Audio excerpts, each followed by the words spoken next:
যুক্তরাষ্ট্রের ভ্রমণ ও ব্যবসায়িক ভিসা পেতে বাংলাদেশি নাগরিকদের জন্য নতুন আর্থিক বাধা তৈরি হয়েছে।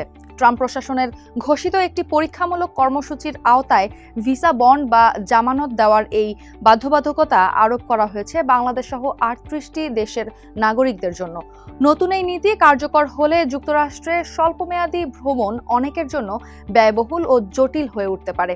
ইউএস ভিসা বন্ড নীতি কি, কাদের জন্য এই ভিসা নীতি প্রযোজ্য এবং এই নীতির কারণে বাংলাদেশি শিক্ষার্থীরা ক্ষতিগ্রস্ত হবে কিনা সেসবই বিস্তারিত জানাবো আমরা আজ। সঙ্গে আছি আমি রুবাইয়া এশা।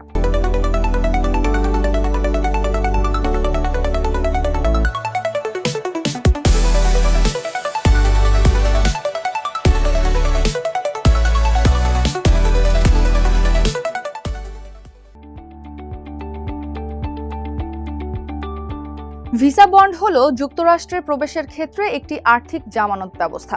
মার্কিন পররাষ্ট্র দপ্তরের তথ্যমতে বাংলাদেশ সহ তালিকাভুক্ত দেশগুলোর নাগরিকরা যদি B1, B2 অর্থাৎ ব্যবসা ও পর্যটন ভিসার জন্য যোগ্য বিবেচিত হন, তবে তাদের ৫,০০০, ১০,০০০ অথবা সর্বোচ্চ ১৫,০০০ মার্কিন ডলার বন্ড জমা দিতে হতে পারে। ভিসা সাক্ষাৎকারের সময় কনসুলার কর্মকর্তা ঝুঁকি মূল্যায়নের ভিত্তিতে বন্ডের অঙ্ক নির্ধারণ করবেন। এই বন্ড জমা দিতে হবে মার্কিন হোমল্যান্ড সিকিউরিটি বিভাগের I-352 ফর্ম পূরণ করে এবং সরকারি পেমেন্ট প্ল্যাটফর্ম pay.gov এর মাধ্যমে। মার্কিন প্রশাসনের দাবি, তালিকাভুক্ত দেশগুলোর নাগরিকদের মধ্যে B1, B2 ভিসার মেয়াদ শেষ হওয়ার পর যুক্তরাষ্ট্রে অতিরিক্ত সময় অবস্থানের হার তুলনামূলক বেশি। এ কারণে অভিবাসন আইন কার্যকর করা এবং ওভারস্টে অর্থাৎ ভিসার মেয়াদ শেষ হওয়ার পরও যুক্তরাষ্ট্রে অবস্থান ঠেকাতেই এই ভিসা বন্ড পাইলট কর্মসূচি চালু করা হয়েছে। মার্কিন পররাষ্ট্র দপ্তর বলছে, জামানত ব্যবস্থা চালু হলে ভ্রমণকারীরা নির্ধারিত সময়ের মধ্যে যুক্তরাষ্ট্র ত্যাগ করতে পূর্বের চেয়ে আরও অনেক বেশি বাধ্য হবেন।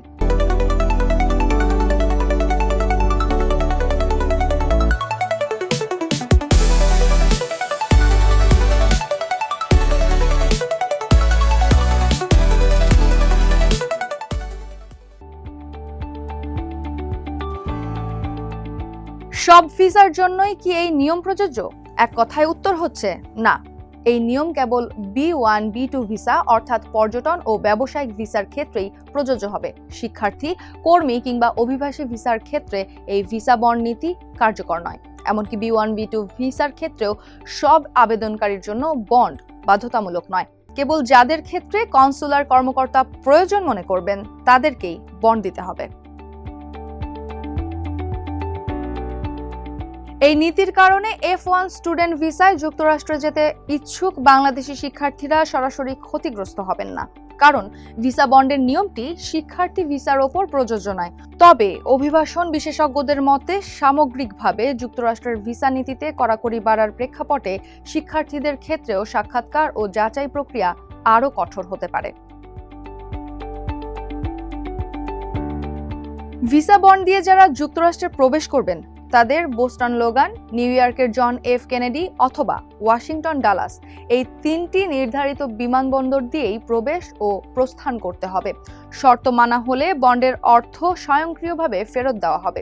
তবে মেয়াদ অতিক্রম করে অবস্থান করা বা ভিসার শর্ত ভঙ্গ করলে সেই অর্থ বাজেয়াপ্ত হতে পারে।